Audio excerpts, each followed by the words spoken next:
चलिए जानते हैं बिहार की हर जिला हर क्षेत्र की फटाफट 25 बड़ी खबरों को केवल 5 मिनट में। तो वीडियो को लाइक करके चैनल को सब्सक्राइब जरूर कर दें। बिहार सरकार राज्य के 5 जिलों में बालू घाटों की नीलामी करने की तैयारी कर रही है ताकि बालू की उपलब्धता सुनिश्चित की जा सके। पूर्णिया, वैशाली, सारण, गोपालगंज और सुपौल में बालू घाटों का प्रबंधन धीमा होने के कारण सरकार ने यह कदम उठाया है। बिहार में सड़क दुर्घटनाओं को कम करने के लिए परिवहन मंत्री श्रवण कुमार ने एक नई पहल की है। सड़क किनारे 2 दिन से अधिक समय तक खड़े 4 पहिया वाहनों पर सख्त कार्रवाई की जाएगी, जिसमें भारी जुर्माना और वाहन जब्ती शामिल है।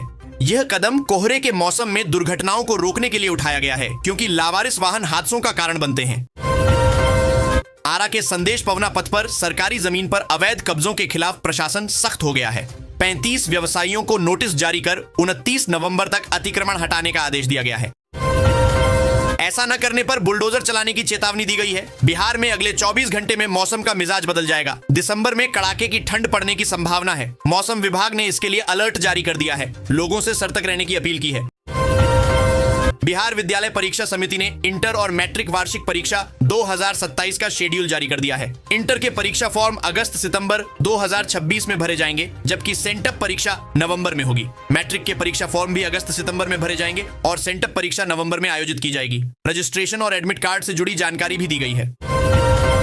गुड़ उत्पादन इकाई स्थापित करने के लिए सरकार ने ऑनलाइन आवेदन की अंतिम तिथि बढ़ा दी है। इच्छुक उम्मीदवार अब 6 लाख से 1 करोड़ तक का अनुदान प्राप्त कर सकते हैं। यह योजना गुड़ उत्पादन को बढ़ावा देने और ग्रामीण अर्थव्यवस्था को मजबूत करने के उद्देश्य से शुरू की गई है। विस्तृत जानकारी के लिए आधिकारिक वेबसाइट पर जाएं।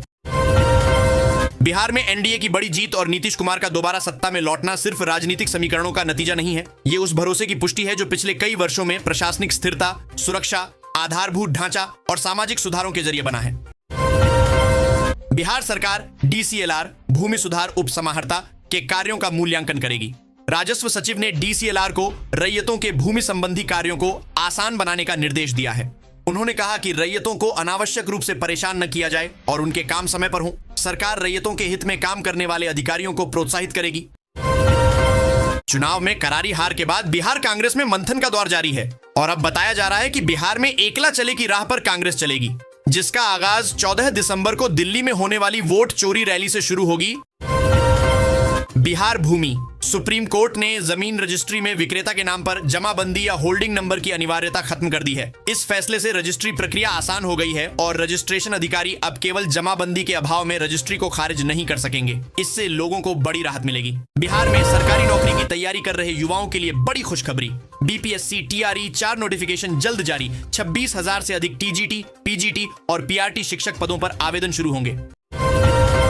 पटना में दिसंबर महीने में अतिक्रमण उन्मूलन और ट्रैफिक सुधार अभियान शुरू होगा।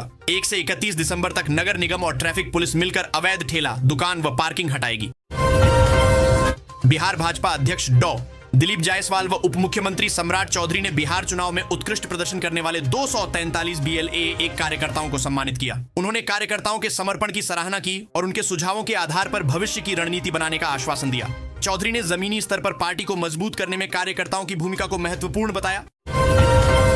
गोपालगंज में प्रधानमंत्री आवास योजना के अंतर्गत 1036 परिवार पहली किस्त का इंतजार कर रहे हैं, जिससे आवास निर्माण रुका हुआ है।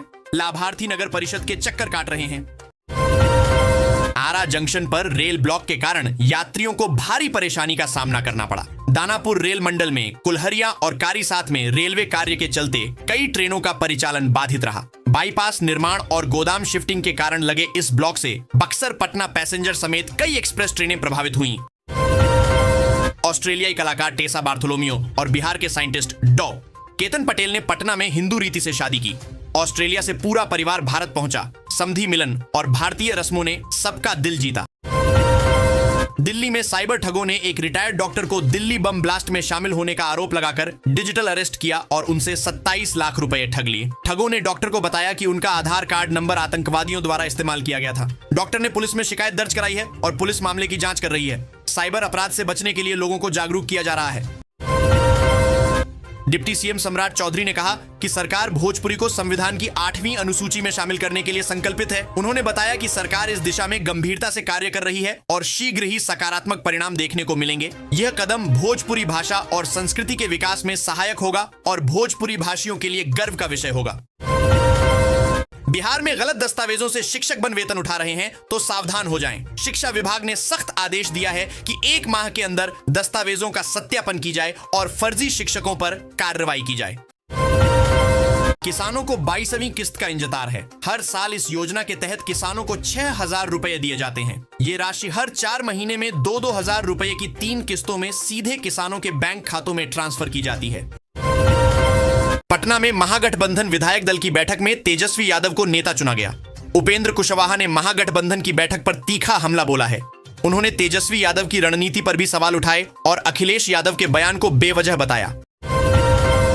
लालू फैमिली, पूर्व मुख्यमंत्री राबड़ी देवी को सरकारी आवास खाली करने का नोटिस भेजा गया है। ऐसे में अगर लालू यादव और राबड़ी देवी सरकारी आवास खाली कर देते हैं तो संभावना है कि वे दानापुर के महुआ बाग में बन रहे आलीशान बंगले में शिफ्ट होंगे। लालू परिवार का यह निजी आवास पिछले 5 सालों से बन रहा है। एक बार फिर यह सवाल गर्म कर दिया है कि क्या निशांत कुमार जल्द ही बिहार की राजनीति में सक्रिय भूमिका निभाते नजर आएंगे और क्या वे भविष्य में अपने पिता की राजनीतिक विरासत को संभालने के लिए तैयार हो रहे हैं। दरभंगा की एक अदालत ने नाबालिग से दुष्कर्म के मामले में मनटुन चौपाल को 20 साल की सजा सुनाई है। 2018 में घास काटने गई पीड़िता के साथ दुष्कर्म किया गया था, जिसके बाद वह गर्भवती हो गई। अदालत ने पॉक्सो एक्ट के तहत यह फैसला सुनाया, जिसमें दोषी को अर्थदंड भी देना होगा।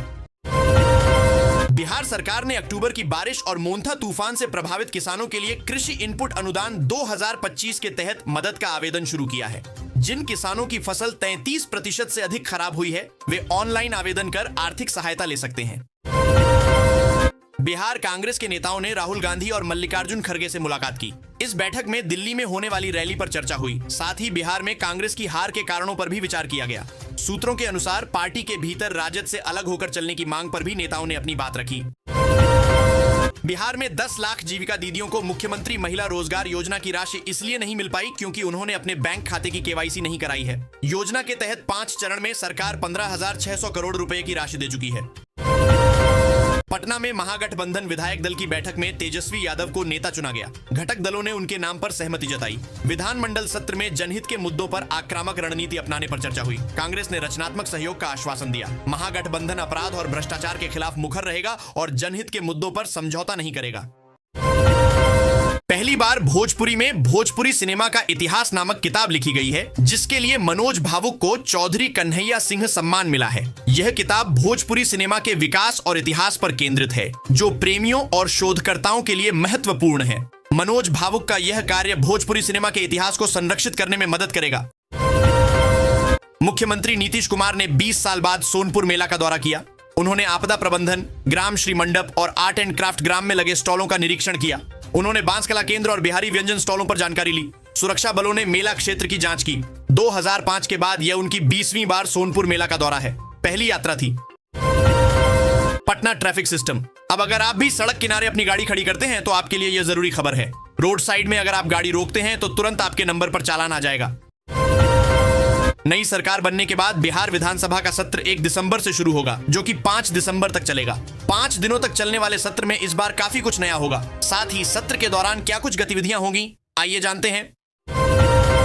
मुजफ्फरपुर के मनियारी में नून नदी और मीनापुर के पानापुर पिपराहा में जल्द ही नए पुलों का निर्माण होगा। ग्रामीण कार्य विभाग ने 1,50,00,000 रुपए की लागत वाली इन परियोजनाओं को मंजूरी दे दी है। टेंडर प्रक्रिया शुरू हो गई है।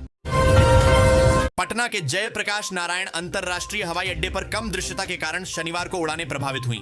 दिल्ली, मुंबई, कोलकाता और बेंगलुरु से आने जाने वाली 28 से ज्यादा फ्लाइट्स में देरी हुई। कुछ 2 घंटे से ज्यादा लेट थीं। यात्रियों को काफी परेशानी का सामना करना पड़ा।